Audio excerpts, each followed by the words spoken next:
we are live. Check everything. You know, one day I'm gonna figure out how to do this fucking overview. Today is not that day, ladies and gents. What the hell is this about?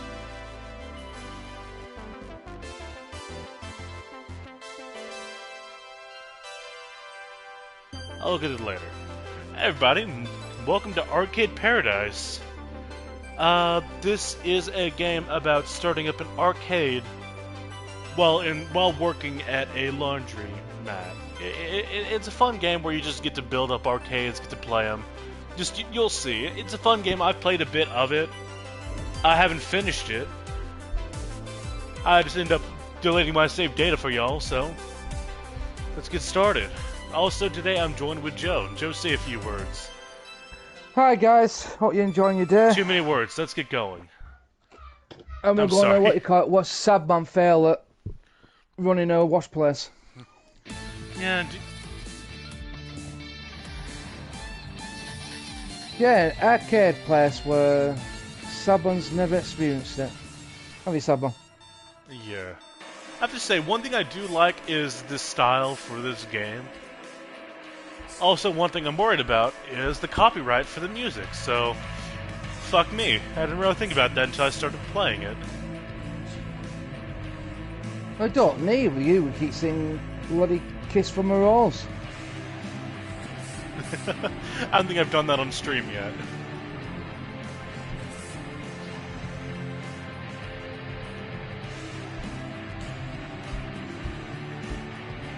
Get some of that sweet cereal. That makes me laugh with this. It's got N TV.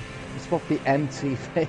Oh, yeah, it's nosebleed television. It's a pun on the actual people who made the game.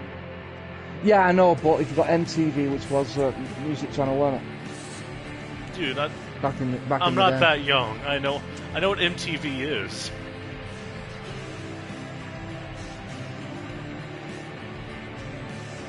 But yeah, it was a huge thing back in the day, wasn't it? Hey, I'm not boring. What, 39 next week? My big boy's growing up. Listen, I experienced all the good stuff. You lot will never experience. You know, that hurts a lot more than you... It hurts because it's true. Fuck, ow. You're a cunt. Welcome to Arcade Paradise. Use R to look around. Well, just going through the fucking tutorial. Circles. Alright, let's get going. No, but I was going to ask you, Joe, do you have any history of arcade playing?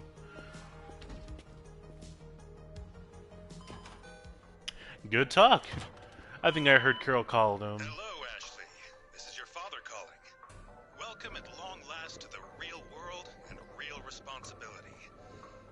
King Laundry was among my first investments in Grindstone. Not an important one.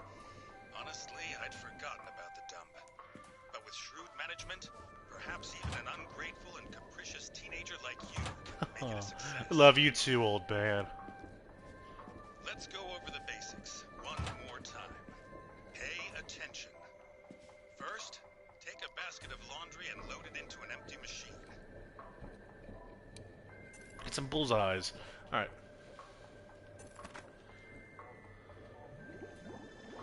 Like I said, the stylization of this game is really fun. Time stood idle is time wasted.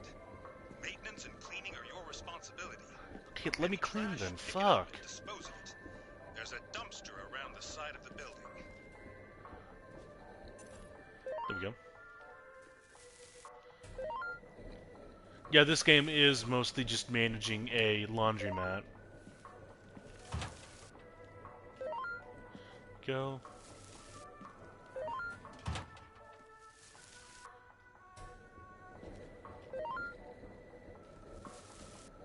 Oh. You're telling me exactly where the trash was.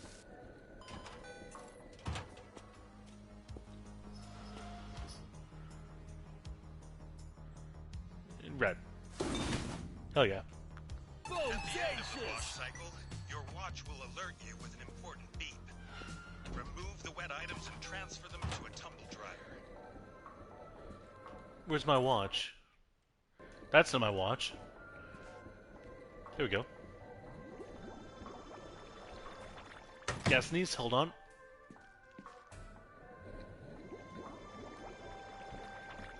Next, maybe attend to any other small jobs. Never mind. I guess I don't. Your reputation is your livelihood. Broken machines, scattered trash, or blocked toilets will lose customers. No one wants to come to a faulty, smelly laundrette. One of my favorite games is Unclogging the Bathroom, actually. Oh, there we go.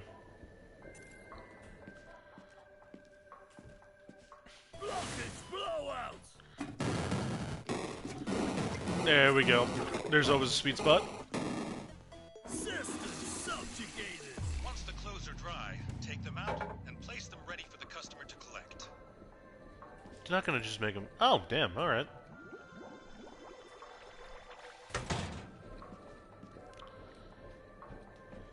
Over here. There we go.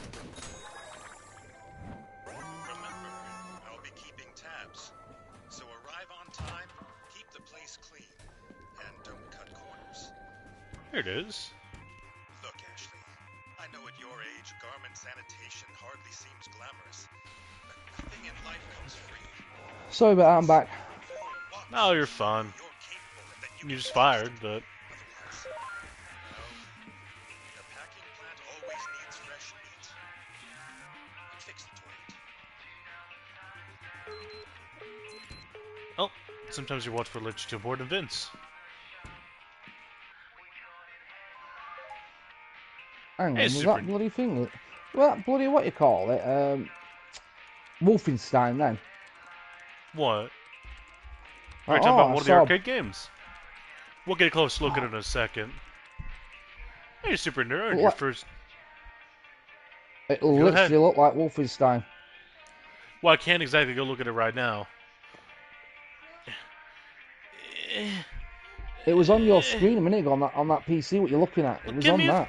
I don't know. Hey, Super Nerd, your first day as manager. Have you had the patronizing speech from Dad yet? It's like he's punching me. I'm 19. I can babysit a laundromat. I've done half a degree in business management. Half degree equals no degree. His words. So now he thinks I've got zero ambition, but what can I do stuck here? Anything. Tiny, Right, play Saban. games, shop. So What's I'm up? back in a minute. I'm starting something to eat. Nah, yeah, you're fine. Maybe even Yeah. gasp. Earn some cash. Oh, maybe even earn some cash. Have you emptied the machine hoppers yet? Hoppers? Hoppers, things that catch the coins. As long as laundromat's open, you'll be steadily making money, but you have to empty the coins of the machine. Do it now. Go around and gather all the coins and put them in the safe. See how much you've got. And I'm gone. Okay, yep, I got it. I know. Oh, hey, trash. I really do have to worry about the music, don't I? Hold on. Let me check settings. Never really thought about it. Hold on.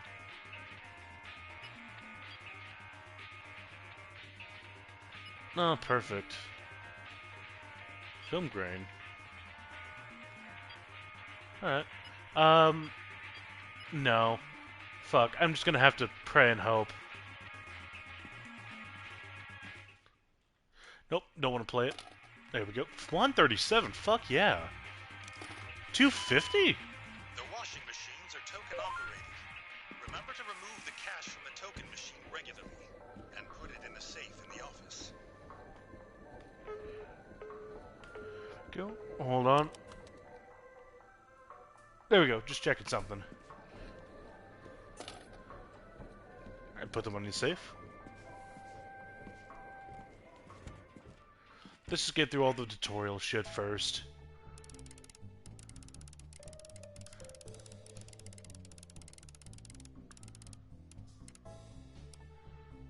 Okay.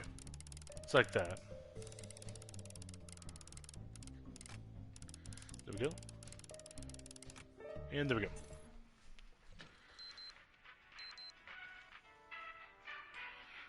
God, how fucking useful is my watch? Oh my gosh, I emptied them. And holy cow, there was an absolute fortune. I thought I was going to say fuck ton. There's an absolute fuck ton of those arcade cabinets. Oh, those things. I bought them years ago for the customers. Dad loved the idea, but I thought they had a certain appeal. What if I bought more? Newer games, better machines. And customers hung around while their clothes are spinning. The cabinets would make more money than laundry itself. I ordered those from over the World Wide Web, from Arcade Mania. I'll find you the details. Maybe you approach Dad with some figures, maybe a case. He'll let you expand into an actual arcade. He still owns the business after all, even if you're the one at the helm. Yeah, don't remind me. Buy a couple new arcade cabinets first. Fill the available space, see how much they make. And remember, you can only spend cash once it's transferred from the machine and placed in the safe. Here's the website. Damn. I'm gonna do this one. I'm gonna do this one. Here we go. The business is open from 8 a.m. until 11 p.m. and will generate profit while you're on the job. Here we go. Ordered. So that should come here tomorrow, I guess. I'm gonna try out some of the arcade games now. Hello, Ashley. Okay, this is just a tutorial. Oh, how the fuck did you get in? Oh, shit, laundry. I guess we're still open. That's kind of obvious, isn't it? And bet I play the mall like an arcade superstar. Alright.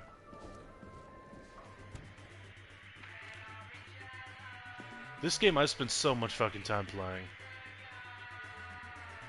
I'll do this one. Oh, right.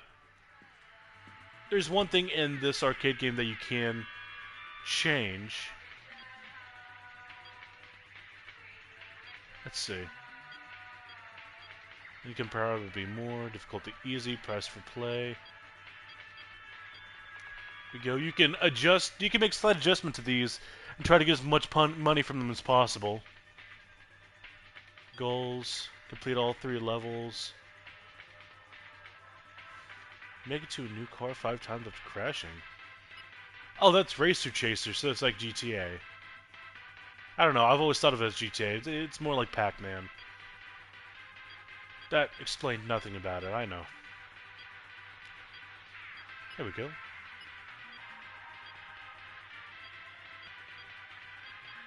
See, actually don't change anything to it. Let's make it hard then. There we go.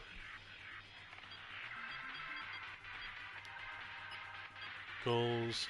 So we're going to be playing video air hockey. What are the goals for? Play 5 rounds, win a game, score 3 own goals. Oh, fun. Okay, everything's almost done. What do we have on here? Yeah, got a bit of time. Here we go. Nope, nope.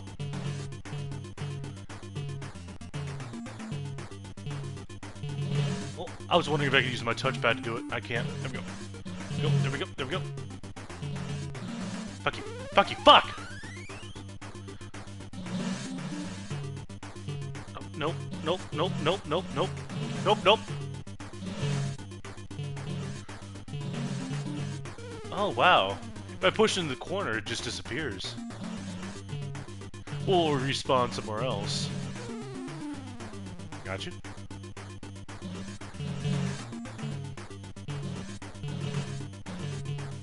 Or maybe it just bounces and I'm not seeing it. Damn, you're just getting yourself. Game's over here, buddy. There we go. There we go. Fuck me. Let's see if I can... Nope. I was wondering if I could get past him. What? Why am I going to the left? That's not me doing that. There we go, I'm back in control. That was weird. Nope. Fucking damn it.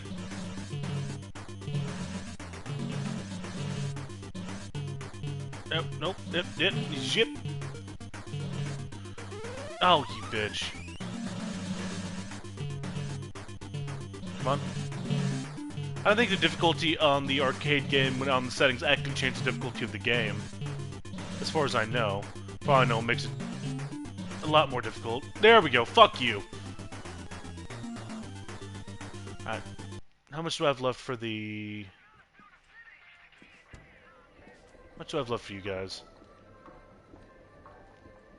How much time left? I'll go ahead and do another load as well. No, this is basically the game, just going back and forth, making sure you do both.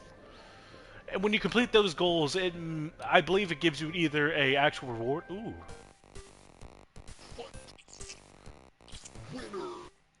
Fuck yeah. Yeah, I believe when you actually, what was I saying? Do the rewards?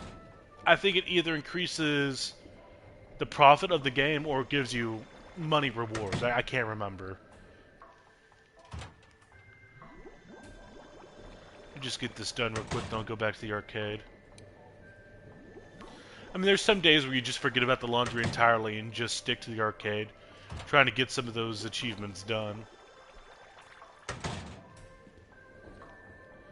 I mean, you already saw it. You're able to get new arcades in here as well.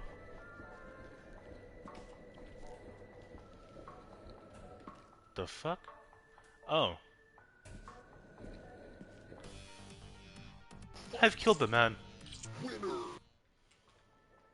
I'm fucking hell. If I could make $30 per piece of gum by scraping gum, I'd go to the nearest fucking Subway and just get rich.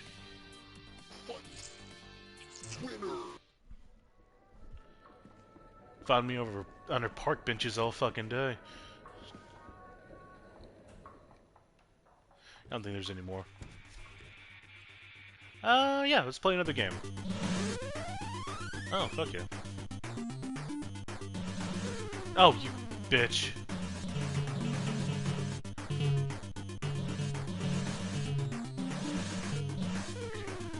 There we go.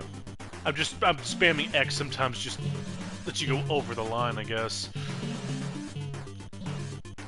That's how I'm doing those dashes, is just by spamming X. Oh, fuck that. Fuck you.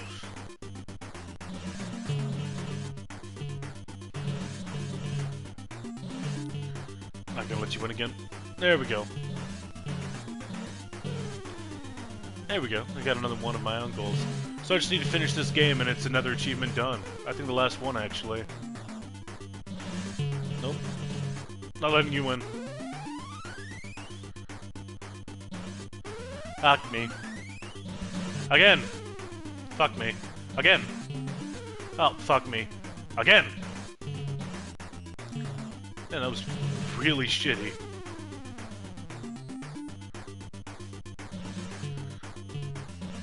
I don't think I lost him yet. Nope. Come on. Just get into yourself. Do it yourself. There we go. Nope, I'm out.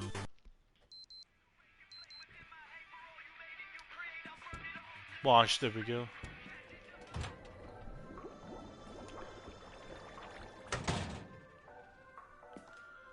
Little bit of money, little bit of cash, so I can afford to wipe my ass.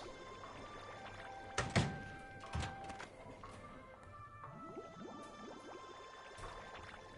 we go.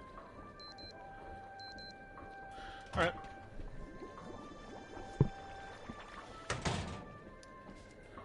Is there a sprint?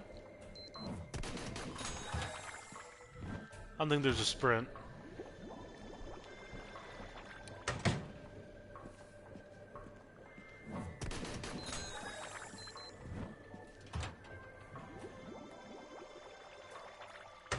Here.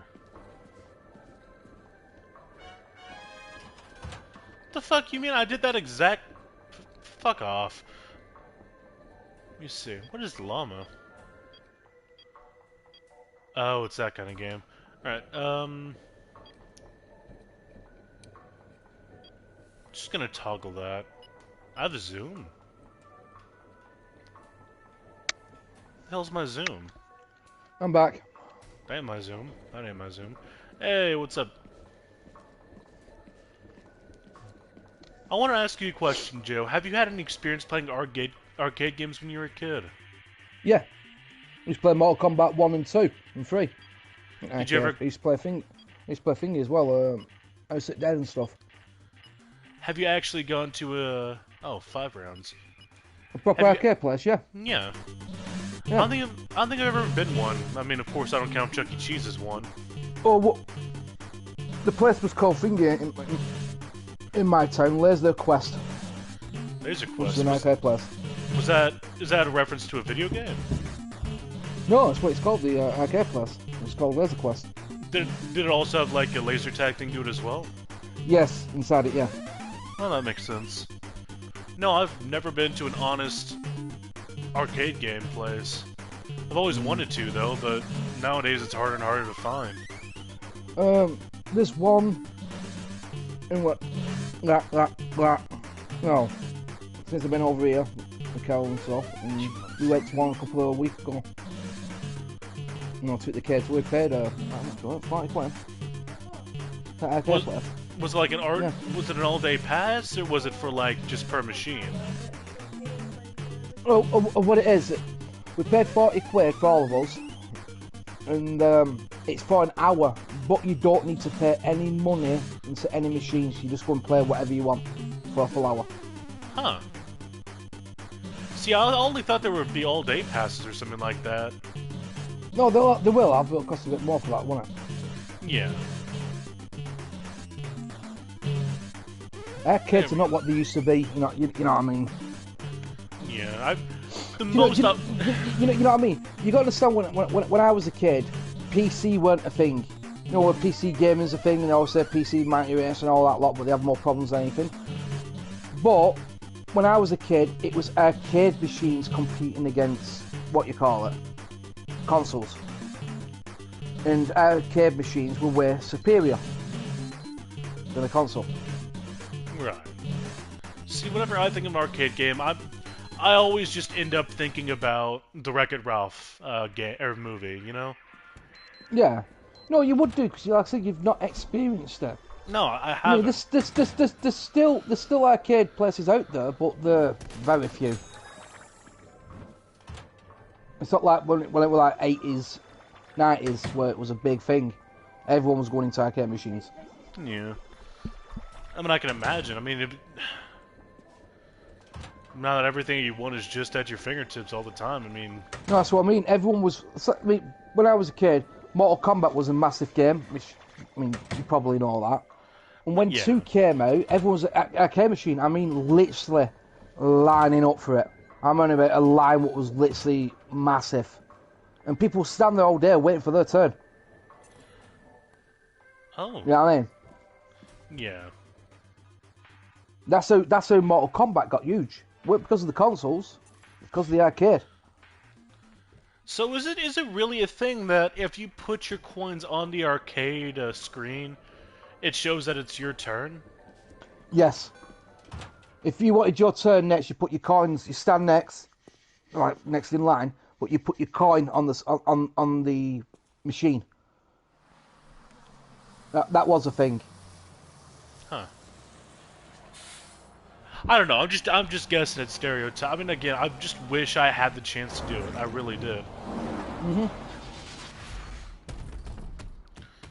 Well, that's a safe way of travel, isn't it? I mean, this is why people collect arcade machines now. I know in America as well that they have what they call it. Do you know what you bid? You go to a place, you bid, and you can buy stuff. Yeah, auctions for arcade machines. Well, I knew that was a thing. Mm.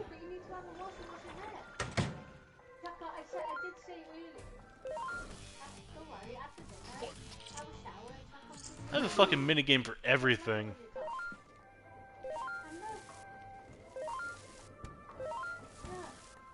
I mean, I feel sorry for like people like you who's not experienced. What you call it? No. Like proper arcade machines and stuff like that, or even old games. You know what I mean?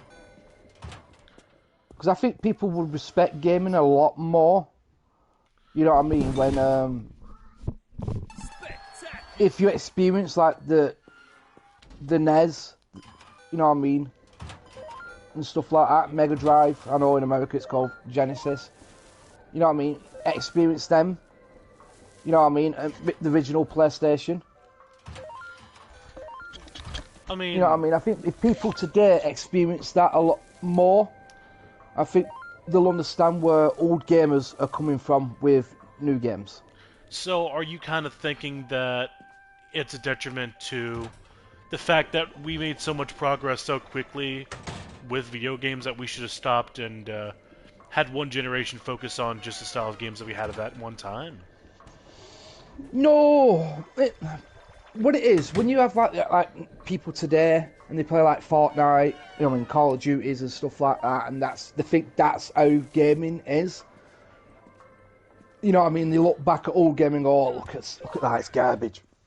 You know what I mean? How can you play something like that? It's like you don't know because you weren't there at that time playing these games. Yeah. You know what I mean? I get what you mean.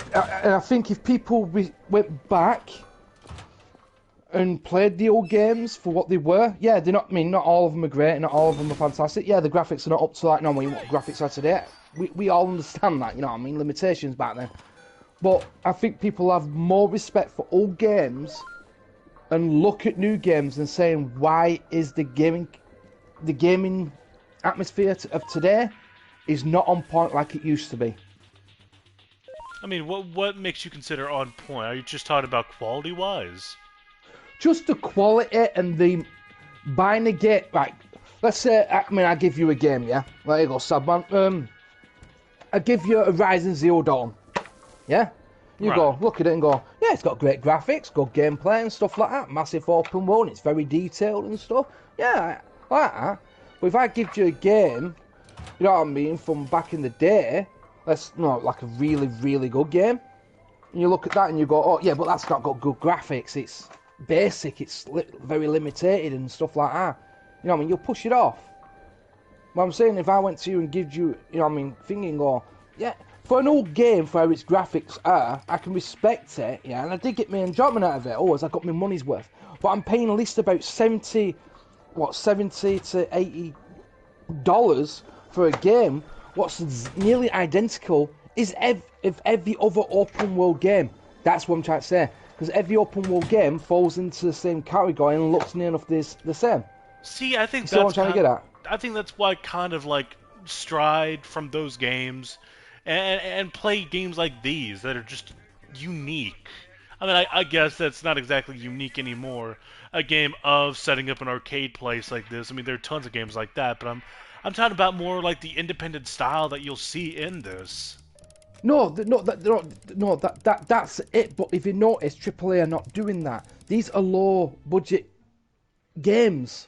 What probably about 10 people made. You know what I'm trying to say. But this is the problem with gaming. Someone will make something, yeah. Let's say Dark Souls, right? Yeah. And then you'll have 50,000 Dark Souls clones, 50,000 Battle Royale games, 50,000 open world games, all feeling completely the same. So it's just because of people wanting to hop on trends because it makes more money that way. Yes, and back in the day we didn't have that. We had Final Fantasies, we had Resident Evil, we had Silent Hills, we had Metal Gear Solid, we had Tomb Raider games, which were all unique and different from each other. That's what I'm trying to say. I know that this is probably going to get my ass kicked somewhere, but I'm going to make the argument. I mean, I would say that Silent Hill and Resident Evil are similar style-wise and gameplay-wise, but not gameplay-wise, but genre-wise at least. No. And I would also say that Street Fighter and Mortal Kombat were kind of the same way too. No. See, that's where it's different. You're looking at the basic of it. If I give you Mortal Kombat and I give you Street Fighter, I bet you $20. 20. You'll end up pulling out more stuff in Mortal Kombat than what you would do in Street Fighter, and also graphics look realistic now in Mortal Kombat, and the stories in Mortal Kombat are way superior in every single way than Street Fighter. The only thing what Street Fighter wins in, is the complex mechanics in it in its fighting, which Mortal Kombat doesn't have. That's the difference. And Silent Hill to Resident Evil's about zombies and bioweapons and an organisation infecting places and selling bioweapons to other companies around the world, causing more chaos. That's what that is. Silent Hill's not. Silent Hill's, sorry to say this, Silent Hill's about depression, murder, rape, and being tortured by your desires in Silent Hill. That's the difference between Silent Hill and Resident Evil. Well, I'm just saying, I'm looking at it as skin deep as you're looking at those other games. I mean, sure, you think it's like the paper-thin copy of the same thing over and over. All right. I'll put it this way: if I get a Far Cry, I get an Horizon game, what am I going to do? Oh, and an Assassin's Creed game as well. What am I doing in that open world? I'm going up a tower to reveal the map, to reveal more markers, to do more busy work. That's bare bones open world gaming, and nearly every open world game suffers in that consequence. Go to the top of the tower, reveal it all, go to the next markers, and get rid of them markers on the map. And that's mostly what you're doing. That's why open world game gets punished a lot these days, because we've had that same routine for so long and it's not changed. Yeah, I definitely this is why see when what you mean there. Yeah, that's why when Elden Ring came out and Ghost of Tsushima changed that formula. That's why them two games get praised. I think that's the first time I heard you actually praise a Dark Souls game. The reason why I hit on Dark Souls games, because I see them as Ninja Gaiden, the difficulty. I've been there, I've done it, and I don't play games to get stressed anymore. That's why I hit on them. And like I said, you've got Demon Souls, Bloodborne, Dark Souls, Nier, you've got Life of P, you've got that Something Steel. That crab game that I showed you. Yeah, you've got that other one, that is it Black Wukong with Monkey King. They're all Dark Souls spin-offs. We have so many of them. Enough's enough. Can you make something new? That's why Elden Ring gets praised. It took the Dark Souls formula, gave it an open world, but didn't copy the open world formula. It did its own thing, and that's why it got so successful, which you can respect, because it changed it. But you don't get many games like that. That's what I'm trying to say. But back in the day, you'll have developers not copying each other or taking from each other, but doing their own thing. That's the difference what we had when we were kids. When we were playing a game, it felt new. It felt like it's never been done before. I mean, when we play Mario games, the side scrollers, platformers. But when Mario 64 came out, wow! Open 3D world, it was amazing. You know what I mean? Zelda weren't a top-down look down at Zelda, at Link, and run around in Dungeon to Dungeon. It was an open world RPG platformer, solving puzzles in a 3D environment. It felt like, whoa, it can't get any better than this. You see the difference what we had when we was kids, when we were going to next gen? Not playing God of War, and then next gen comes out and we get God of War Ragnarok. What literally feels the exact same from the previous game. Well, see what I'm trying to get at? See, I can't do anything but praise the God of War series, or at least the newer ones, at least. Yeah, but once you play God of War, and then you go to God of War Ragnarok, graphics nearly identical. Yeah, well, gameplay's nearly identical. And you're repeating through the same world you've just done in the first one. Would you not call that the first three of the original God of Wars as well, though? What do you mean? I mean, didn't they also just the same kind of style of? No, no. combo? It was a platformer. It was puzzled. Yeah, that's the only thing what's different. All your upgrading, your fighting, and the weapons you get are total different. The fuck? It had different mechanics. This is the problem with gaming today. There's too many people following each other's ideas and doing the exact same thing when you could be coming up with your... This is what I say. Take something, right, yeah, of someone, but put your own thing into it, what makes its own identity. I mean, like I said, Resident Evil, you said Resident Evil before, yeah? With Silent Hill. And I'll put it in this way. Resident Evil and Fatal Frame. Both survival horror games. But completely different from each other. In every single way. What makes you think Why? they're...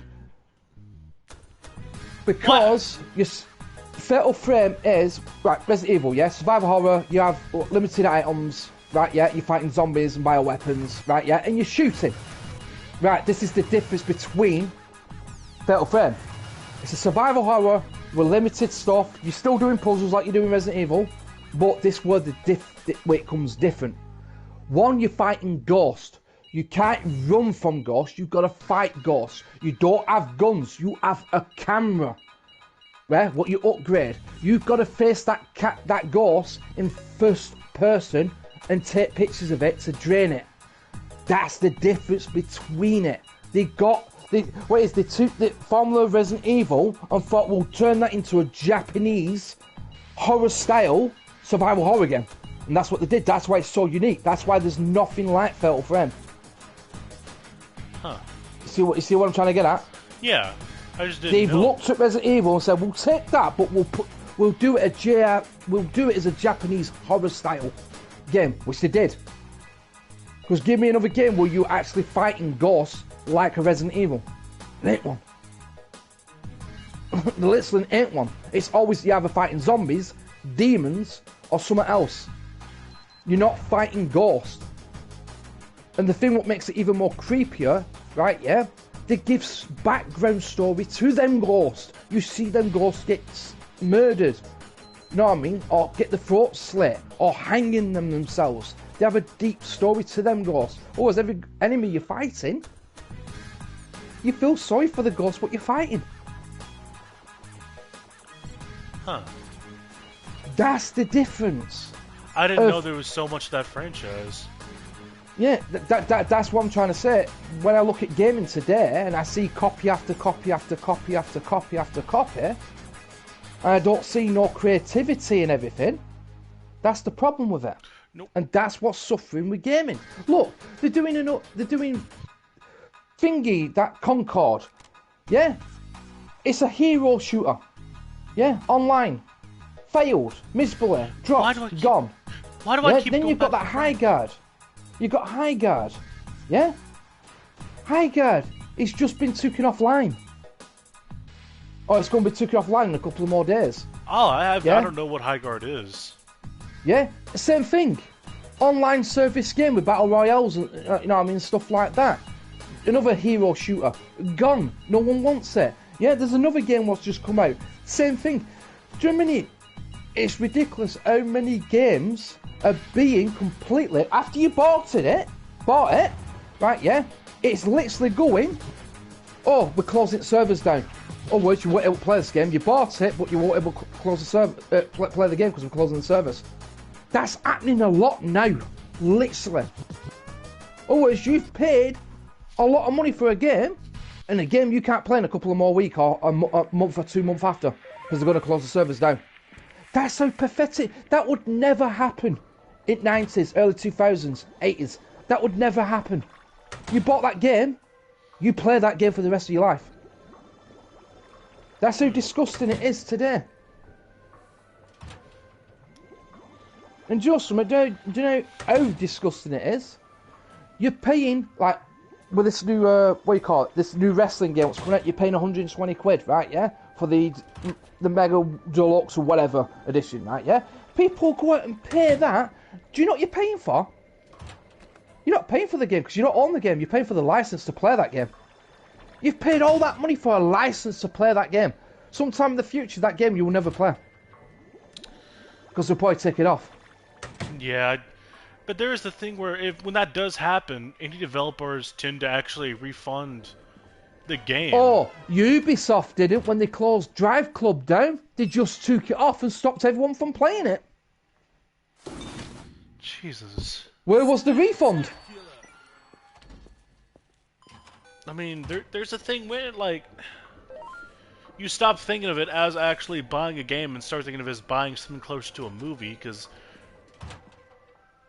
I don't know, or going to a It's theater. like me. It's like me coming up to you, thingy, right? Yeah, with a piece of paper, yeah, and it's got on it. Oh, here you go, Subman. Resident Evil 9. Give me $80, and that's all you're paying for, though. That piece of paper, because you don't really own it, because you don't buy games. You're just buying this piece of paper that allows you to play it. And shut up and give me your money. That's how sick it is.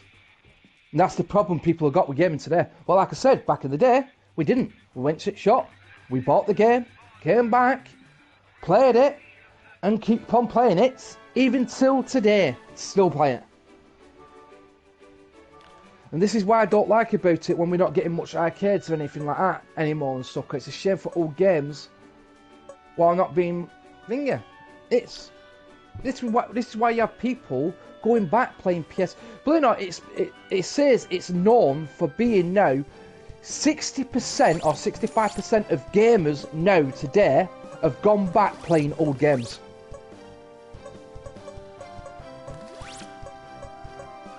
I mean, I'm one of those percentages. I mean, I just played the first Final Fantasy a while ago. I'm starting to play the new. Yes, I am. But what I'm trying to say is, right, yeah,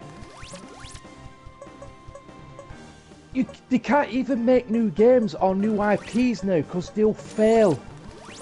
This is why, if you notice, it's remake, remake, remake, remake. We're getting more remakes than anything else of older games. It's safer to do an older game, remake it with top of the range graphics and stuff, and send it out. Because you can't go, it's a brand new IP, because people will just go, nah, and it'll flop, and then you'd never see it. It's a guy put it this way. Listen to this. He goes, it doesn't matter if your franchise is 20-year-old and it was successful for them 20 years. Today, if you do one wrong game, your franchise is gone, done, dusted, no more. And this is Well, why I guess that does make remakes. sense. I mean, you do see that a lot. Yeah. Look, Forspoken looked good. Yeah, when they were showing it, I thought it looked really good. Yeah, but they messed up with the character, made it too. I mean, that's probably today's why character. I mean, You know what I mean? This goes back to God of War, though. I mean, the fact that they did the same thing over and over keeps them from fucking up. You know? Yeah, but the only problem, there is a problem with that though. This is just same as the last. That's just same as the last. That is same as the last. This franchise is not evolving, and that's where people get bored and start moving on. No, because believe it or not, there's a complaint at the moment with Resident Evil, and it's the same complaint I've got. How many times do we have to play Resident Evil where you've got a Mr. X style monster roaming around constantly? That mechanic's getting boring. Can we move on from that now? We don't need a big monster chasing us through through the campaign. We're bored of that. We've had it in 2, we've had it in 3, but lame in 3. Yeah, we've had it in 7, we've had it in 8, and now we've got it in 9 with 2 of them big monsters. This is getting boring really quick. Was it Nemesis in 3? Nemesis, yeah, but that was scripted. It's not like Mr. X where it'll completely roam the entire of the police station randomly. He doesn't. He only turns up when the game tells him to turn up during a cutscene, and then you've got to deal with him or run from him. Spoilers, by the way, guys, for the new Resident Evil 9. So you're talking about with the light monster that doesn't like the light. You're calling that one Mr. X. Yes, same thing. It'll keep on following you. It'll keep on roaming around. There's actually a section underneath the hospital what you're in, where it's chasing you all over. Because you've got to get these 3 electric prongs, what you got to put into the machine to open up the cell, to get Grace out. To get the young little girl out. It's the same thing, you've got to keep dodging her, you've got to keep waiting, you've got to like, turn the light on the right side to get rid of her. It's that same mechanic. In other words, you're not exploring, you're not looking for loot or thingy, you're so bothered about that thing chasing you and killing you. I do want to ask you a question about the game. Well, what perspectives did you play on whenever you played 9? with Grace, I played in first person for the horror. And then you But did with third Leon, person for Leon? Yes, Yeah. I fucking knew you would do that. Yeah. That's the kind of way that I would want to... Right, listen, don't get me wrong, and don't get me wrong, guys, whoever's listening. Resident Evil 9 is an amazing game. From start to finish, a fantastic, awesome game. Capcom's owned with that game. But there is some problems with it. And it still has some mechanics from previous Resident Evils, what they keep on using, which I didn't... It was fine with Mr. X. It suited Mr. X. It should have stayed with Mr. X. What the hell? That's all I'm saying.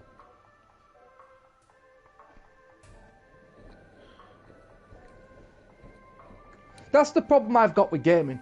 If we had more creativity in gaming, gaming would be how it used to be. We don't have creativity. We have upper people saying, "Oh, I want to make a game what's like Final Fantasy, but slashed into a what you call it, Resident Evil style game, horror survival RPG." You have the upper-ups. You pick one, or you out through door. That's, you mean, you don't... If you was making a game, let's say you were making a game, someone, and you go, "Oh, I really want to make this," and then you had me walking in, "No, that's not going to work because we see online service games doing more and we need bigger bucks."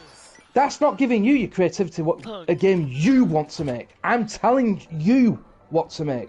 That's what's happening with today with people who are making games. Yeah, I mean, they're not having their vision, they're having the upper people what want the big bucks. That's why independent And creators are the ones that are making the best games nowadays. Yes, because they're making what they want to make, or they're making for games what they used to love, what they used to play on the Super Nintendo, the NES, you know what I mean, the Mega Drive, you know what I mean, PlayStation 1, Nintendo 64. They're playing what they used to play. That's why they do games like this.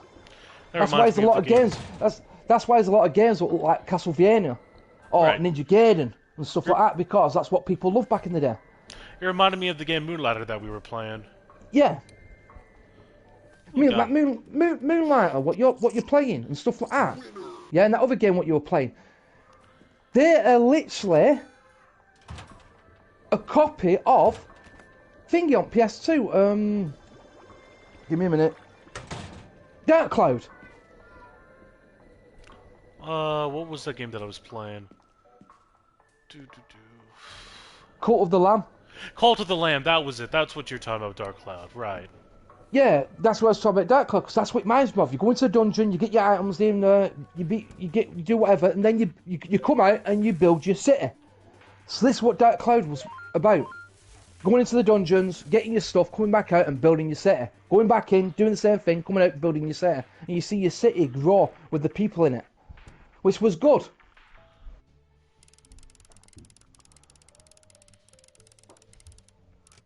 You know what I mean? Look at it now. And because I will tell you this, look how many simulator games there is. We overrun with them.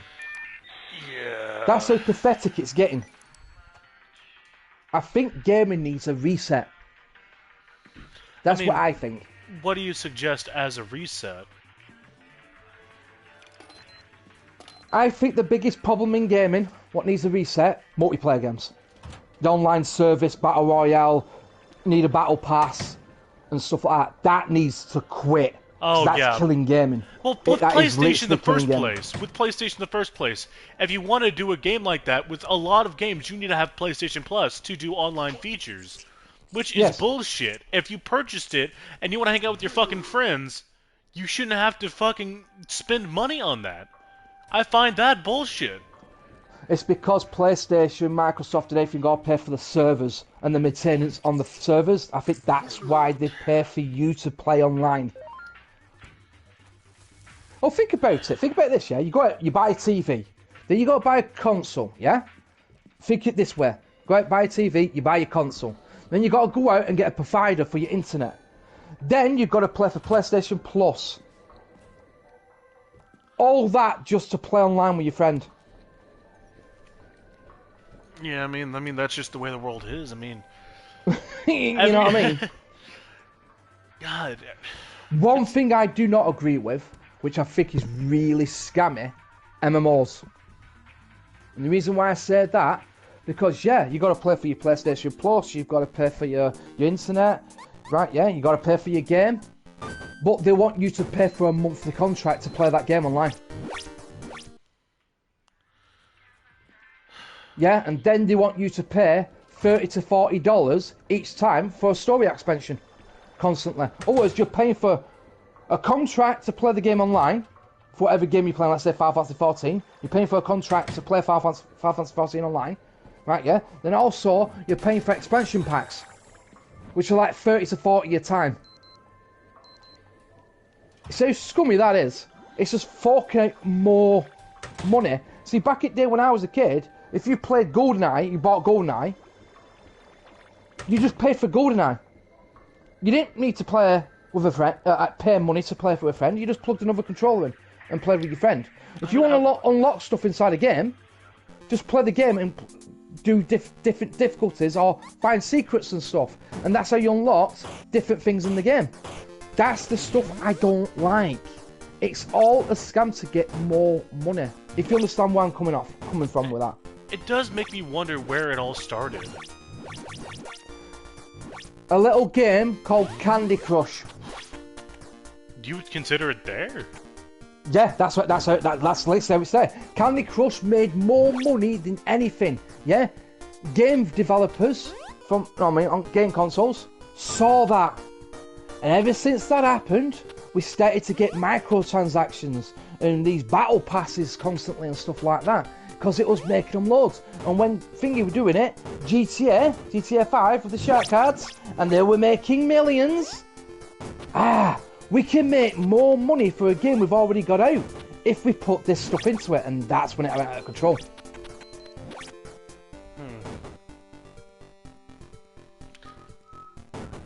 There's two games I always blame. Candy Crush. Oh, the other one is GTA 5. Right, yeah, I know it's going to a lot of people because I know people love GTA, but it's a part of it, and also Fortnite.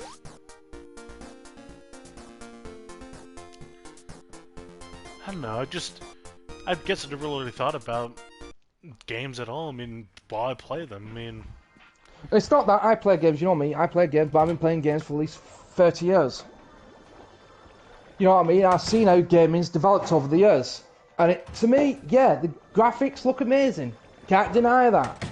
Yeah, game mechanics are good. Don't get me wrong. They are good. They move a lot better, move more realistic, yeah? Stuff like, look at me, I love VR. I mean, I love my PlayStation VR too. You know what I mean? Because I love being inside the game than just playing it on a flat screen. But there's so many negatives to gaming today than what it was back in the day. Think about it, you buy a game, you pay 70 quid. Sorry guys, I'm from England. We have pounds. You're goddamn right, you should be sorry for that. No, I'm kidding. Right? I'm kidding.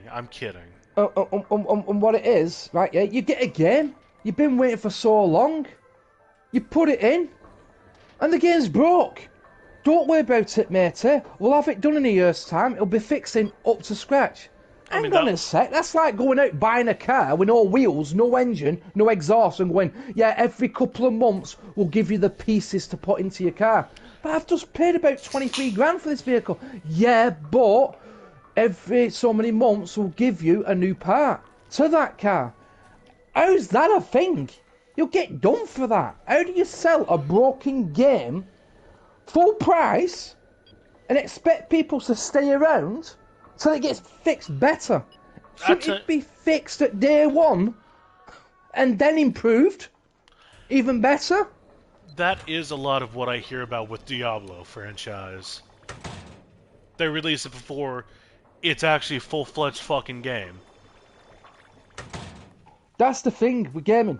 They always come up, it's alright, but we could patch it. Listen, I'm not going to wait around for about 6 months, a year, or a year and a half till this game sorts itself out and works. Yeah? I'm moving on to the different games, matey. I don't play one game. I'm not a freak. I play multiple games. I'm sorry. I'm not going to stick around. Your game should be working at day one. And by rights, you should be going to prison to sign a product that don't work. See what I'm trying to get at? Yeah. Why did that there should be a law against this. Look, I mean... Honestly, I got nothing to say. I thought I had something, but it's fucking gone. I just don't know what to say about it. I mean, it's just the way the world is nowadays. I mean... I know, but that's what's killing gaming. That's why games don't sell well, or anything like that, unless it's a game what full-fledged. Look, Thingy did it, didn't it? Baldur's Gate 3. Literally shattered every record. Came this big game. Why? No microtransactions. If you want to unlock something, you unlock something. It was a full-fledged RPG. Yeah, we had no microtransactions, nothing to give you money. It weren't taking your money. It was saying, pay for this game and get the 100% experience from this game. We don't want no more money. And plus, this game works.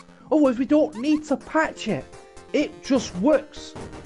That's why Baldur's Gate got praise and people kept saying, AAA companies, this is how you make games. And Resident Evil's doing the exact same thing now. Look at Resident Evil. It doesn't want any more money from you. You play the game, you unlock your stuff, you keep playing it, you go back through it, and you unlock that infinite ammo, rocket launcher, get Wesker's gun from it and stuff like that. Just by keep playing the game. It's not going, what, you want Wesker's gun, mate? Or you want infinite ammo? Or give us 30 quid. None of that. I mean, there are differences between gamers making games and businessmen making games, and that's what we're just trying to find. I mean, that's all that we're finding playing these games now. Yeah, how I see it, how the game companies are now, it's all about not making games for gamers. How can we make games to get more money back? That's what the downfall is. Always, you know what I mean? There's no passion in gaming anymore, like it used to be. It's literally, you know what I mean? We want more money, but we need to make sure how to get more money from it. And that's what's making gaming fail. There's so many things with people having complaints over, like, gaming. You know what I mean? Yeah. I watch a lot of videos on it, like people my age, saying what is the problem, why it's failing.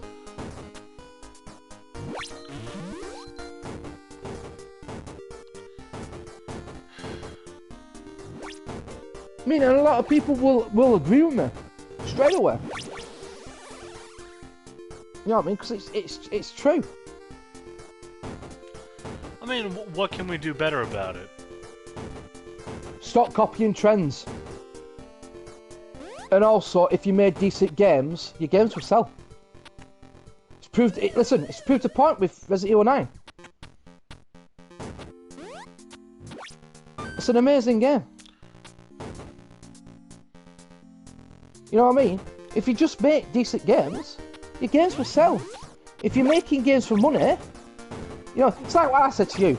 If you're doing YouTube or Twitch for money, you're going to fail. Your channel's going to go nowhere. You know what I mean? Yeah. And that's what it is. It's too much concentrating on money and not making good games to be good games. That's all what it is.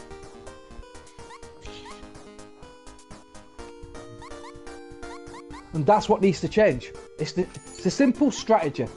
And like plenty of people say, if you want your games to sell, make simple, decent games. Yeah? That's how you change it. It is so simple, but you won't do it. Because all you're thinking of is the dollar bill. Not making good games. And that's why it's failing. It's literally simple to do, to change. Because these companies now, think about it, yeah, when I was a kid, EA, Activision, Ubisoft, beloved franchises back in there. Used to do a ton of games. Look at Activision now. All they do is Call of Duty. They've got a lot of franchises under the belt, and all they do is Call of Duty. Why do they do Call of Duty? Because it makes a lot of money. Yeah. Same with what you call it. EA used to do a lot of games, not just sports games. Used to do a lot of games back in the day. Yeah, yeah. What do they do now? Sports games, because of the microtransactions. See the difference? And now they're not respected companies anymore. They're literally not respected companies. They're hated companies because they're money grabbers. They don't make good games anymore. Right. Hey, what's that in the background? Sorry, it's me with a phone. I'm just making a drink. Sorry about that. Oh, you're fine. But yeah, that's literally what it is. It's literally simple to fix. Make decent games. This is why Capcom is known to make more money than any other company at the moment. Fucking hell. Where every other company is failing. Because every Resident Evil they've brung out, and every single remake they've brung out, somehow they seem to just what you call it. Make money. I do want to ask, how much do you know about the, not Resident Evil, but Silent Hill? You don't really talk about Silent Hill much. Because listen, I love Silent Hill more than Resident Evil. Do you know what I mean? I still love Resident Evil. I still adore Resident Evil. But I love Silent Hill because it's the psychological side of it, what I love about it. I never thought I'd hear you say that. No. Silent Hill, I love it. Silent Hill's still trying to get itself back at the moment. And how do you think they're doing?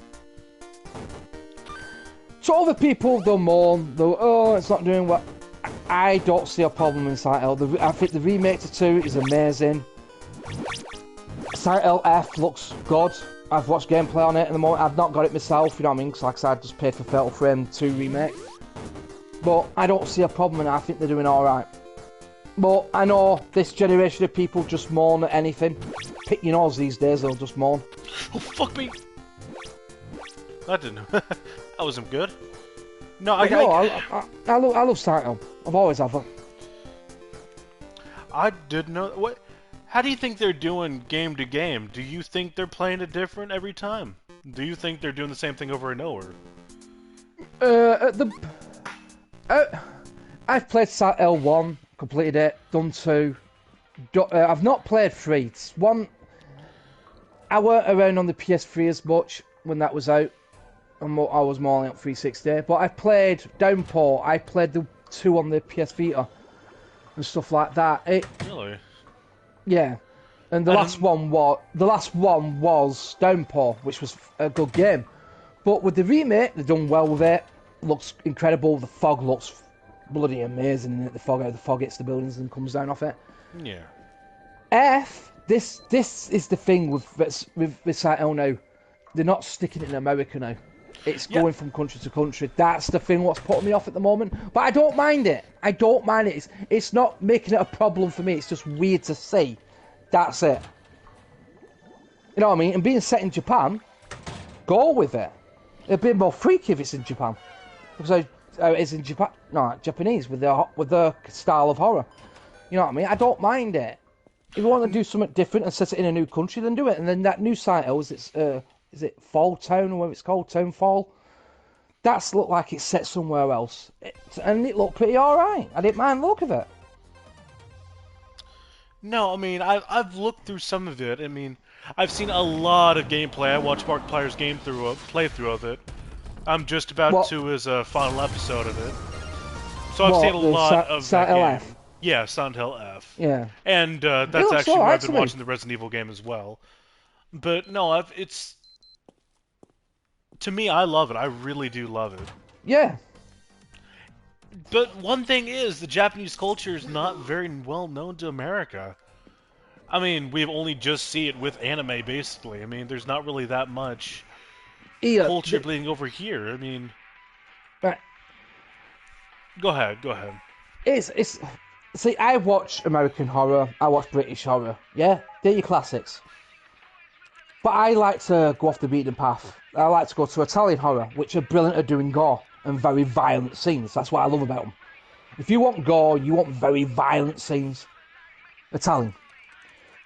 If you want creepy vibe, scare the shit out of you, it's Japanese. Hands down. Japanese own at that.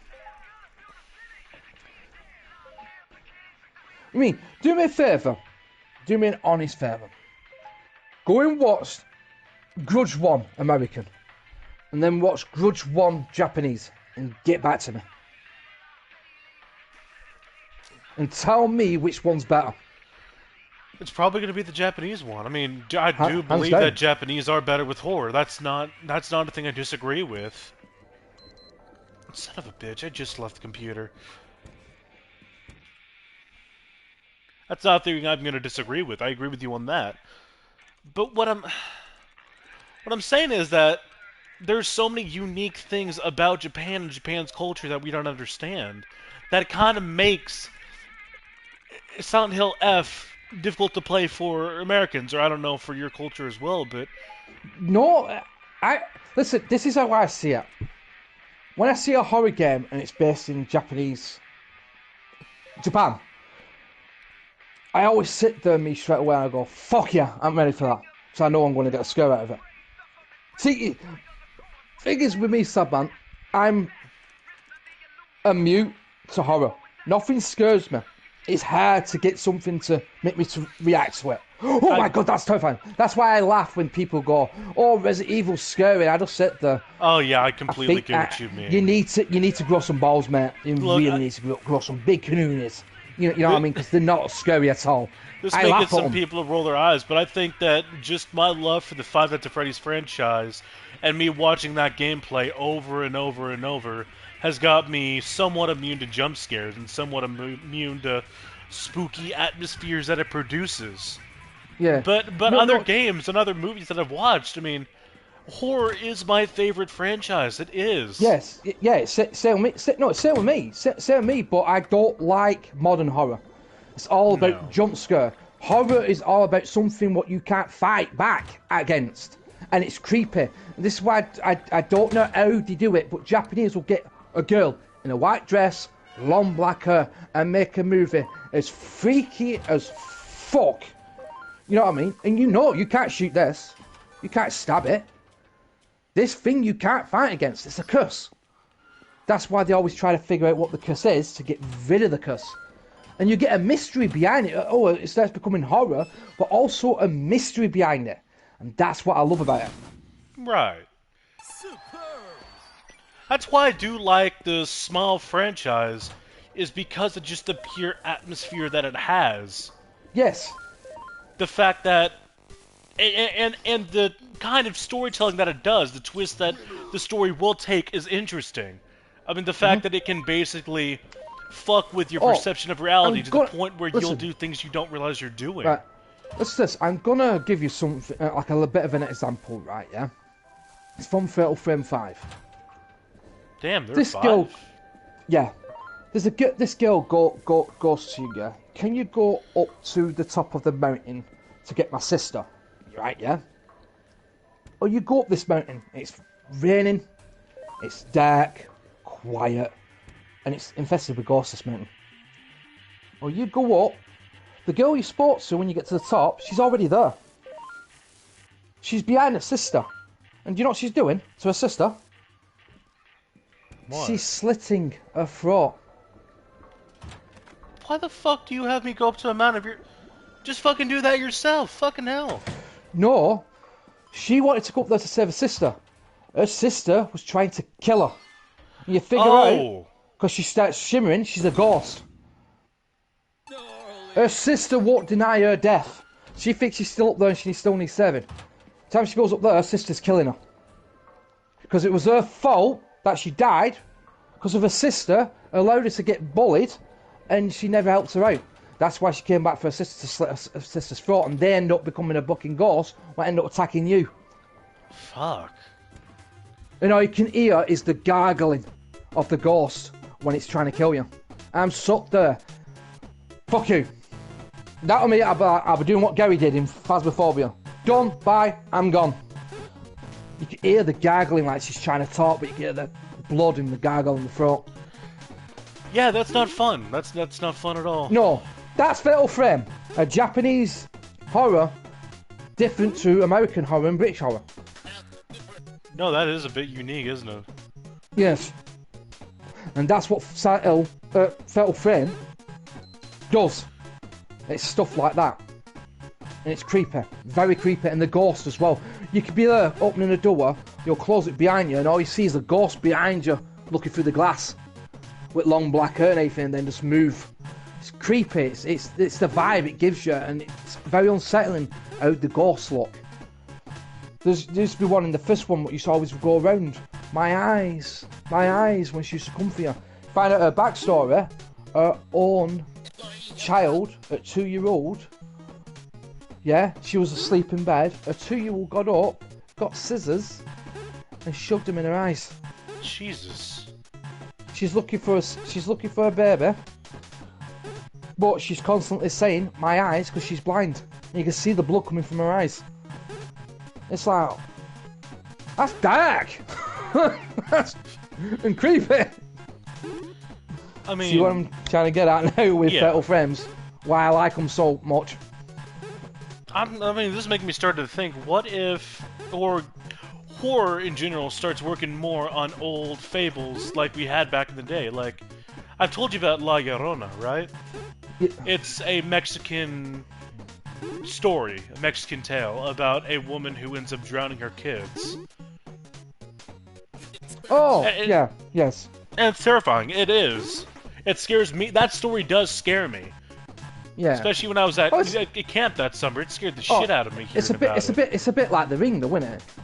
You know what I mean? Samara, or Sadako, Japanese version. Samara's the American version. Her mum, because her mum knew that she was evil. Because everything around her weren't sitting well, weird things were going on, people were dying around her child. She got her child, right, yeah, and threw her into a well, and blocked the well off, and let her drown inside the well. That's how that curse started to happen. That ain't exactly motherly love With the right ring. there, is it?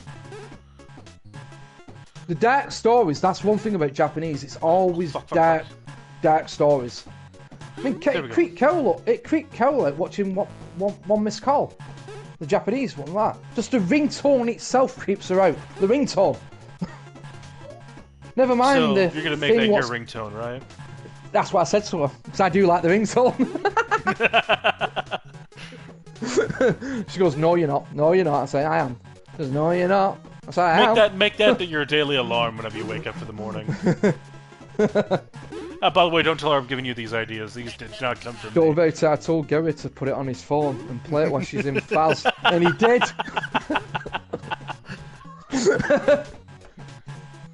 She don't have to say you're single now.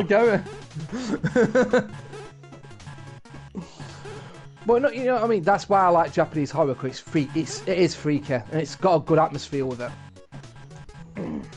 Have you ever heard about the Slit-Mouth Woman? I have not. It's about a woman in Japan, it's samurai era. She was a beautiful woman. Her husband went out to war, because he was a samurai. Yeah, and she was sleeping with people behind his back. As women? Yep, never mind. I'm not gonna make that joke. And when he came back, he was in a bar, and he heard this guy talking about this woman who sleeps with anybody. And he's like, all right, and he goes, oh, where is she? He took her to this house. And he goes, hang on a sec, this is my house. When he walked in, she was sleeping with a guy. He walked in, he goes like, you think you're beautiful, don't you? And he slit her from mouth to mouth with samurai sword and killed her. Wait, why did...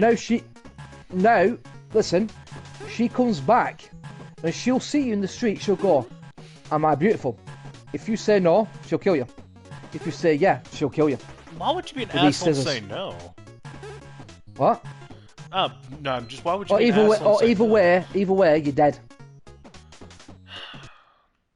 Either way, you're dead. Doesn't matter what you answer, she'll kill you. Well, what if you say yes, then what? She fucks you, then you die. No, she kills you. She kills you with the scissors. She just goes around with big scissors, but she has a mask on her face. You can't see her slit mouth. What is? If you go yes, she'll take the mask off and show you the damage on her face. Let's go. What about now? When you say no, you're dead. But if you still say yes, she'll still kill you. I mean, where did this originate from? It's a Japanese urban legend, and it actually terrified people in real life in 1950 something, because there's a woman going around with a mask on her face with a big giant scissors going around killing kids. Yeah, she's fucked. Oh wait, never mind. Yeah. I didn't hear that last part. In 1957, the police put out a petition, put more police out on the streets, and also every woman or every parent was taking their kids in a big line to school and picking them up in a line because it terrified Japan. I can't imagine. I mean, fuck. I'm really glad I didn't finish my joke. Never mind. I really did not hear that last part. It's gonna be like, I thought you were talking about like there was this woman just being an asshole going around with that mask because of the legend. Jesus. But this is why I like Japanese horror. Why I praise it a lot.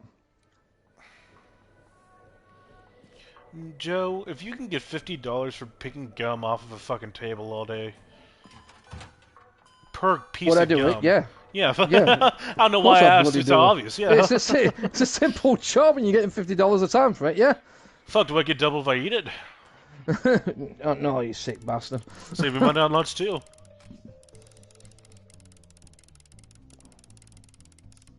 No, but like I say, you know what I mean. Every culture around the world do horror differently, and the two that always stand out the most are always Italian and Japan. Right. You've told me about this. Let me actually do some management on these new games. It's not when you watch British horror, which is more classic, like Universal style. Yeah, because that's our kind of horror. You know what I mean? With you guys, it's just the same old zombies. You know what I mean? The usual slasher trope sort of thing. It gets boring after a time. This is why I don't like watching top 10 horror movies of all time. They always go Halloween, Friday the 13th, Nightmare on Elm Street, Scream, Chucky. It's like same old. It's better horror movies than that. Get off. Way better horror movies than that. Damn, I'm doing good with this game. I do like these kinds of games, just trying to sort things out. Yeah. Can I ask you a question? What is your kind of horror? I don't know. Like your favourite kind of horror? I don't think I have one. I have not watched enough horror movies to make that decision. I like what I like. I don't know. I like creepy atmosphere and a monster that has a story behind it and uses clever tactics to get rid of it. But at the same time, I do like the Saw.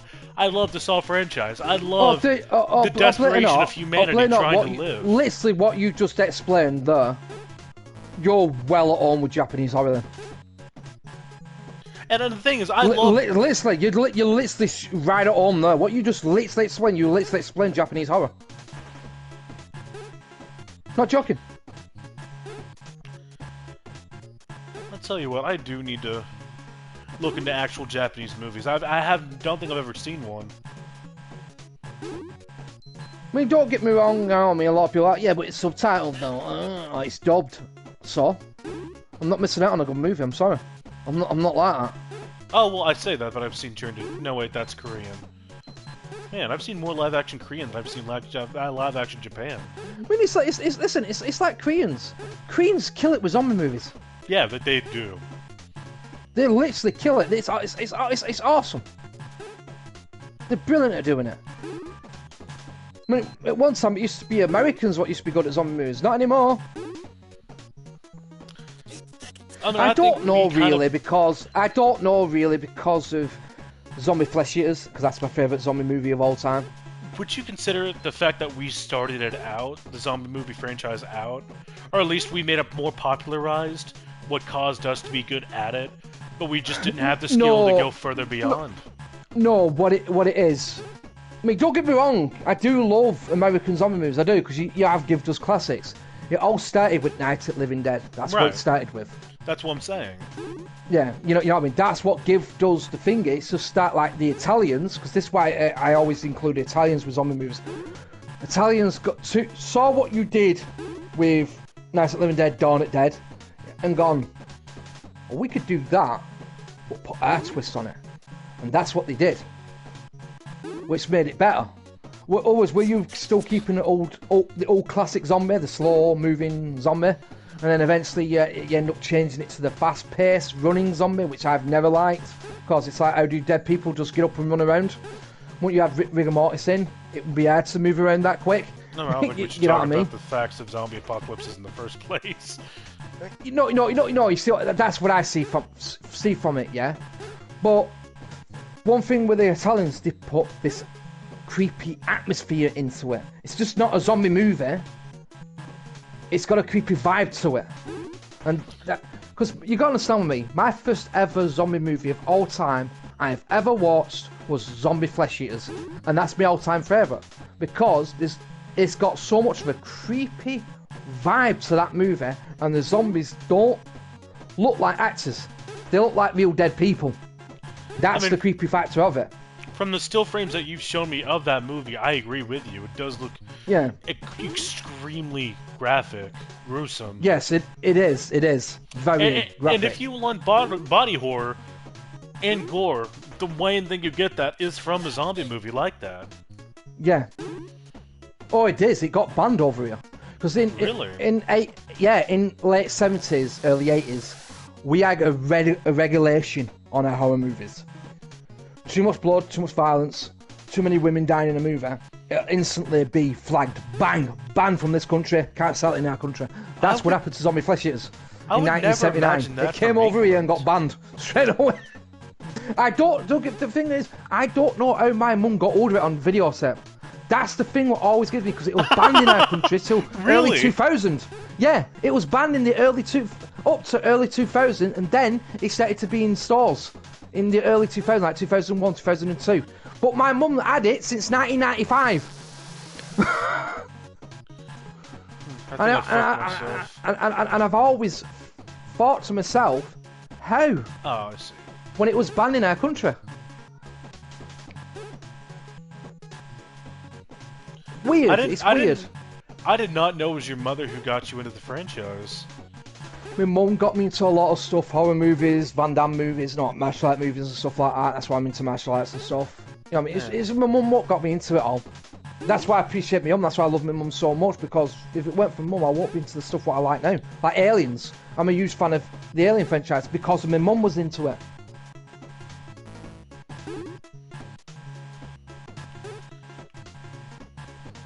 You know what I mean?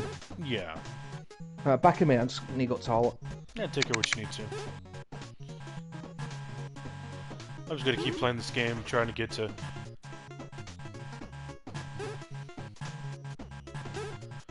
I want to get to day 14 of this, and I've been letting Joe do most of the talking today, so I can concentrate on this. No, that's why I love having him on here. I love talking to him, I love his perspective on things. I really do. I'm lucky to consider Joe my friend. I really am. What the fuck do I do now?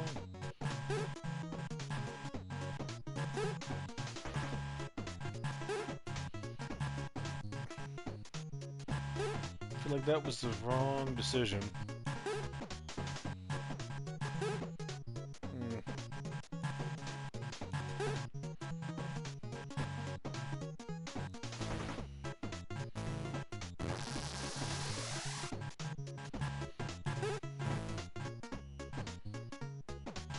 Yep, I fucked up.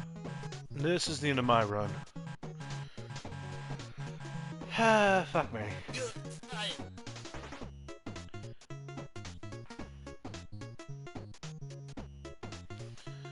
Alright. I've completely forgotten about doing anything. I'll leave this shit for tomorrow. It's not like I'm gonna get a worse score for it.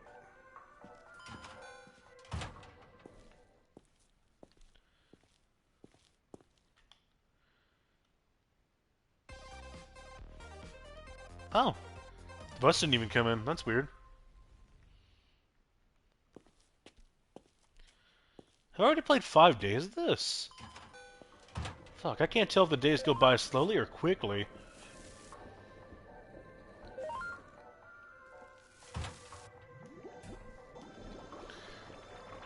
Yeah, I think after I get those $1,000 and break down that wall, I'm gonna call it a day. I do want to stream a bit more today, because I do want to stock up some videos for YouTube. And this would be one of the best ways to do it. Honestly, I just don't know where to go from here. I don't know what games you guys want to play. You guys want to watch me play, at least. I know I'm not exactly the best at doing this. I know, trust me. I make it abundantly clear every video, but I want to get better at it. I really do. I know I've cleaned Joe's way in the dryer. Fuck off. I want to get better at this. And I know I'm starting off with not much to show for it. I know, I don't... I have a shitty mic. I understand that. I don't have any editing. I know that. All this is a VOD channel, but I want it to be more. I really do. I want to build a community. I want to make this something tangible. I'm back. Hey, Joe. Yeah, but like I said though, like I said, I don't call you making horror movies. I do like a lot of them. I like conversations like this because it gets you to learn more about it, doesn't it? Yeah. You know what I mean? Whoever watching who don't really know stuff, and it gets them to learn more and stuff like that.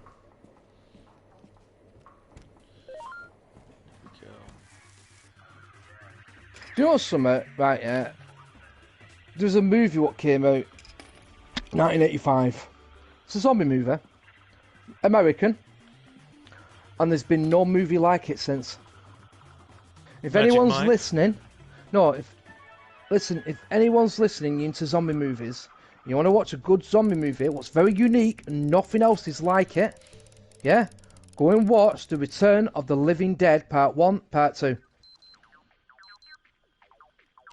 If anyone's listening. It's where you get the brains from. Is that really where it started from? Yeah. Think about it, every zombie movie what you've watched, as zombies actually said, brains. No, actually, I don't think I've seen any zombie that's done that. Thank you, there you go. Besides, it's only from one movie, and that's Return of the Living Dead. I wonder if they have, like, a trademark on that. It's what it is, the zombies don't eat people, they eat brains. That's what they go for. Because it stops them from feeling pain, because they're rotting. Really? Yes. That's interesting. Zombies can feel themselves rotting away. I mean, they eat the brains to take the pain away.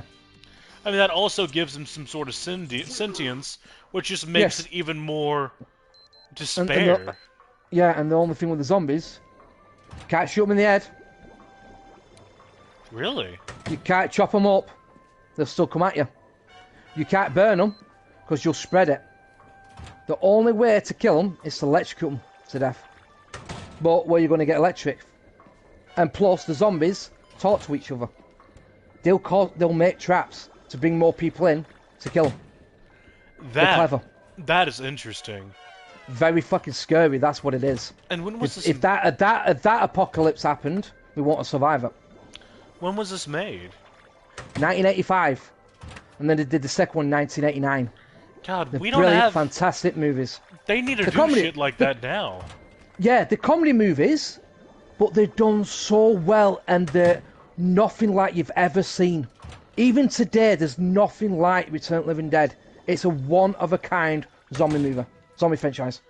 Just watch 1 and watch 2. You don't need to watch the rest. Just 1 and 2, that's it. You know, I've never really thought about it. Why the fuck am I doing their laundry? It's your job. But why am I doing it? This laundromat's fucking open. You guys touch your own dirty ass underwear. Like 20% of the underwear I touch has been shat on. Oh, that's why you keep sniffing it. Yeah, those are the ones I managed to pocket.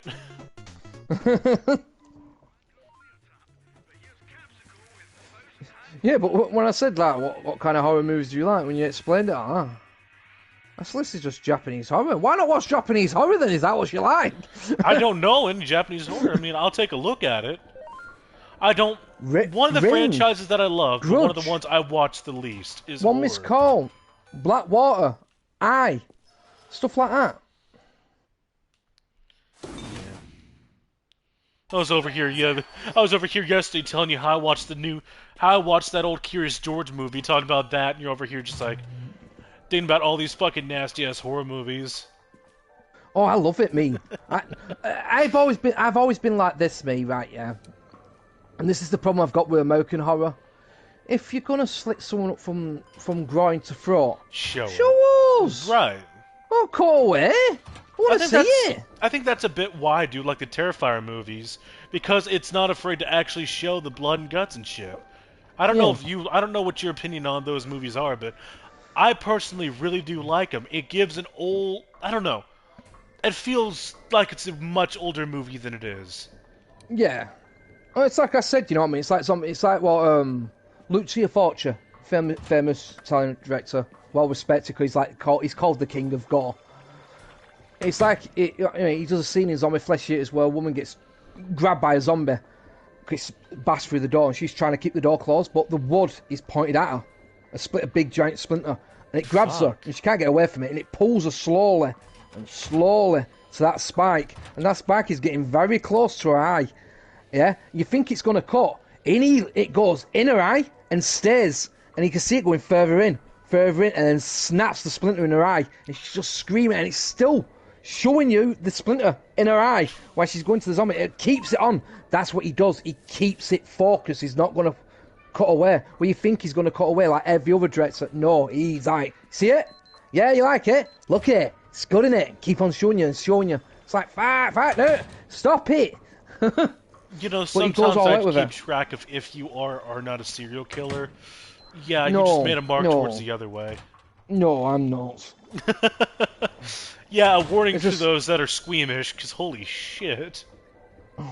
No, I don't.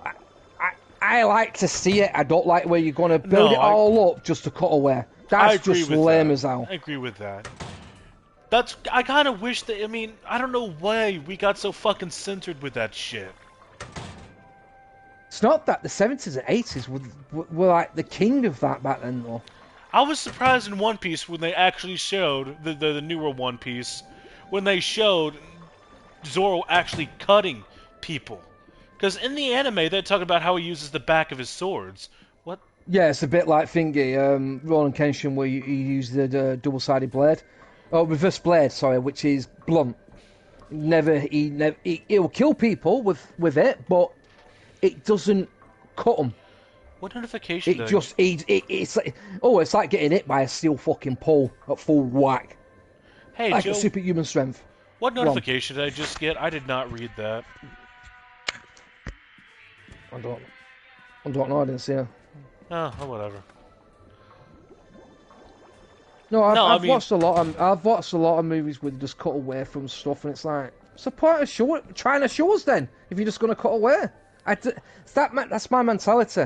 I think that is why I do like the Final Destination franchises as well, because it's not afraid to show gore. Well, that's why I said that's why I love Final Destination 2, because I always say the introduction on the motorway was amazing, and when that piece of wood went straight through that window, boom, and blew his head off, right? Yeah. But also the guy who's at the barbecue, and the barbecue blows, and that fence goes straight through him and cuts him. Love it. God, Best gore scenes. Absolutely. You know what I mean? There's one, a movie, American. It is American. It's called Maniac. It's a killer, but you're looking through. You're following him all the way through the movie. You're watching the killer all the way through the movie. Really? Right? Yeah. He runs up on this car because these two people are making out. Runs up with a double shotgun on the car bonnet, aims it to the guy's head. Boom! You see his head go, boosh! Like nothing. Just blows his head to bits, and you see all that gore just splatter everywhere. I'm like, yeah, that's what we want. No cutting away. What was it called again? Maniac. Maniac. There's two. They did a remake with him who plays Frodo Baggins. He played the Maniac. Sorry, I'm thinking of The Hobbit. Never mind. Wow. No, Frodo at Lord of the Rings. Yeah, I know who you're talking about. I'm just He thinking of a plays the Hobbit as Maniac. an act. God, imagine if they fucking did that. Like a Shire But, like- slasher or some shit. Yeah, but in the original, it's a big guy. It is. But it's very unsettling movie because you're sitting with the killer all the time through the entire movie. That's one thing I... There was this Netflix movie called Clown or something like that. It was an interesting movie. The entire premise was he put Is on a that the clown guy- outfit And turn into the turns clown. out- yes, the fact Yes, was I've that it seen was that. like the Yeah, skin that of was a good. demon. That was a good movie. I That did was a like good it. movie. I did. Yeah. I'm not.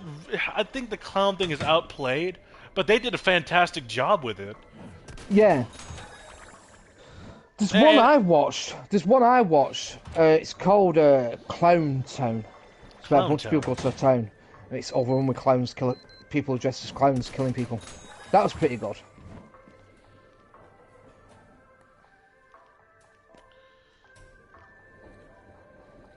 Damn, I've just been doing laundry the past 5 minutes. I haven't even been paying attention. But no, you know what I mean. I've watched a lot of horror movies. I've watched them. I wonder if this Yeah, must that's- be like a reference to Doom. No, it's a reference to what you call it.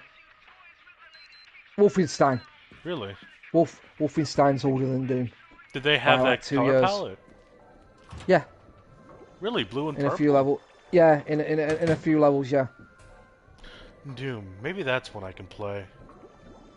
Doom's good. Yeah. I like Doom. yeah. I've always loved the Doom franchise. I've been there since day one when it first came out. Playing Doom. The thing is that if I play Doom, I'm gonna try to be the fucking explorer that I am. Yeah, But some of I those do. maps are complex as hell.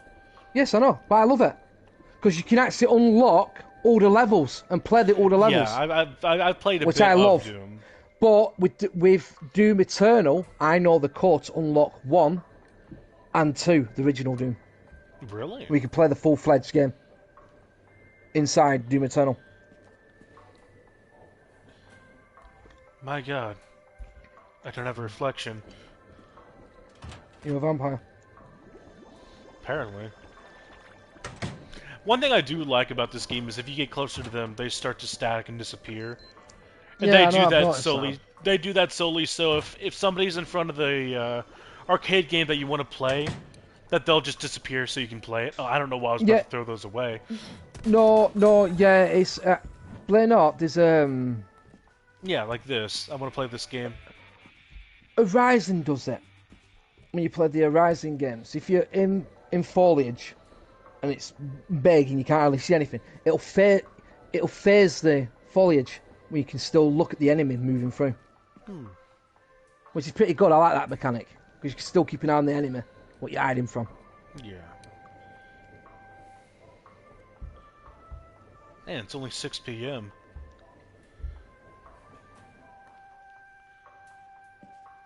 Yeah, I'm gonna That's it, finish it's all- out today. But like I said, though, it's been Mum what got me all into that stuff. Don't forget, I was watching horror movies at 6-year-old me. I didn't know that was your mom that got you into it. Yeah. No, I didn't start watching horror movies that early. I mean, I told you about the one time I got scared from a horror movie, right? God, I love telling this story because it's the dumbest fucking movie. I think so. That's not even Oh, a fucking movie. Well, what was it? So it was like, I don't know, it was probably around Halloween, because there were these horror movies that we had. Yeah. There was Scared Shrekless, and I sat there and watched the entire thing, including the music video at the end with the Pied Piper. Scared the shit out of me.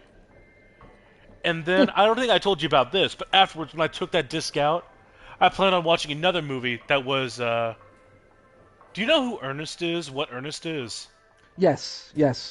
There was a Ernest Scared Stupid, and I put that Yes, that disc in, I remember it. and I remember trying to go through that intro with all the horror scenes in it, and I just couldn't do it. So I ended up just I ended up just turning off the TV and going to bed, and I couldn't sleep for that night. God. Believe it or not, I remember once I fell asleep on couch. And I was 17 when that happened. No, I was like, Bloody I was hell. like, I was like, what, 6, 7? I was probably 10. I don't know. I was about 7 when this happened, and it was late, very, very late. I think about like 10, 11 o'clock at night. And my mum was watching Aliens. I was fast asleep. And there's a part in it where the Queen kills the android and rips him in two, and then the Queen alien starts going for the girl, and that's when Ripley comes out in the big suit and says, "Get away from her, you bitch." That's when I woke up. When that thing was looking at the screen going, ah, with its mouth and anything. All right, Mum, that looks cool. What is this? She goes, get upstairs to get bed, you shouldn't be watching this. I was just fascinated with how the Queen looked. That's what got me into the Aliens. And my mum was telling me about it the next day. You know what Mum did every Christmas?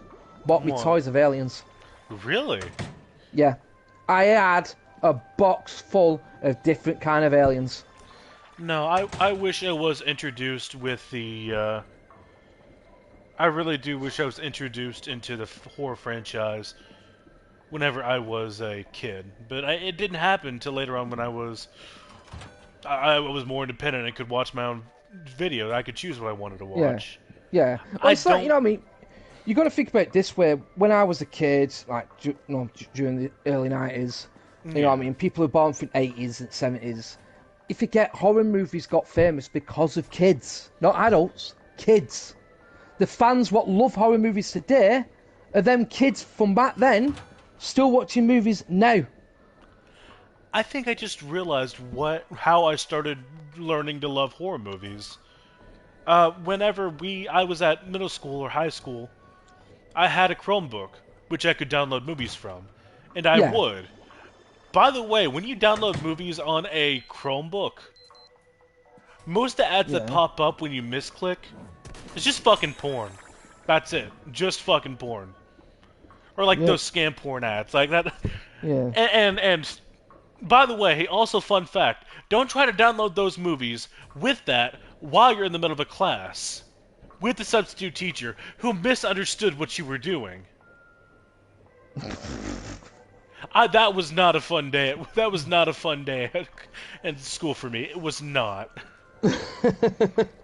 No, but I remember downloading all the Saw games, all the Saw movies, and also Yeah. the original Pennywise and watching that. Watching the original. Oh, the original Yes, I loved it. Yeah. I really with did. with Tim Curry. Yeah, Yeah, brilliant. I'm glad one of my earlier horror movie experiences Was a classic. was in fact, yes, exactly, was watching an older movie.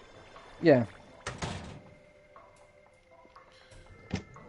I always say the original's better than the stupid 2 ones what they brung out. No, it's just that, you know what I mean. A lot of people have gone to me, what kind of horror movies do I like? What kind of horror movies do they want to get into? And I've always given them suggestions because I've watched fucking hundreds, all different kinds. Not just your same old, or Saw, or you know what I mean, Friday the 13th, or Freddy's, or Halloween. I don't go to them straight away.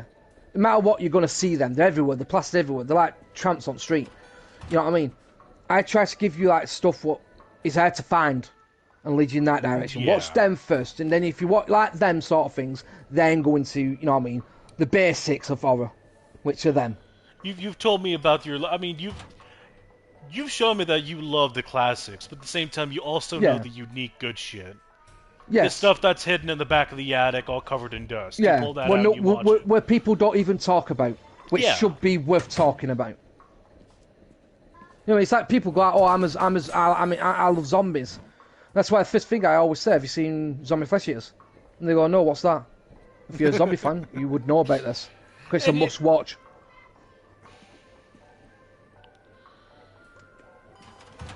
If not that, Return of the Living Dead, Nightmare City, Alright. City of the Living Dead. It's stuff like that. Them are the movies you should watch. Yeah, you know what I mean. Don't get them on the Italian. They are dubbed, but forget about that and just watch the movie. You'll have a good time.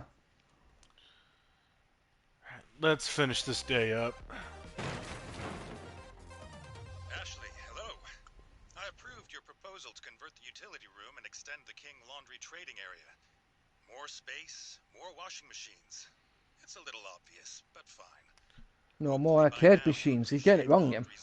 He doesn't know that I'm getting arcade machines for it. He disapproves of the idea of me doing it. Reinvestment is a sure path to success. I just want to see the inside of it, see the new Maybe this layout. is your first step to owning your own business empire. Thank you, Daddy. Looks like a proper arcade. Yeah, it does. Small though, small. Well, the thing is that you can keep expanding it. Yeah, I know. I'm just taking me. Yeah. The only thing I don't like about arcades is the fucking dark inside. When you come out, like go back outside, it's like fucking out daylight. That's the point. You have the ambience on it. Oh, just like my father. All right, I think this is good enough for What the hell one day. was that? I don't What was that? All right, well, thank you guys for watching. I really appreciate it. This was a fun ride. We got to talk about it a lot. Is there anything you want to say, Joe? Goodbye, guys. Hope you enjoyed the stream, and you know what I mean. Sorry for all the yapping with movies and horror movies and gaming and stuff like that, but it was fun. It's nice. I hope you learned something from what I'm said and stuff. And yeah, nice to see. It'd be nice to come back to this and do more on this and talk a bit more. You have to see how everything plays out. Yeah. Thank you guys for watching, and I hope you have a lovely day. I'll see y'all later. Bye.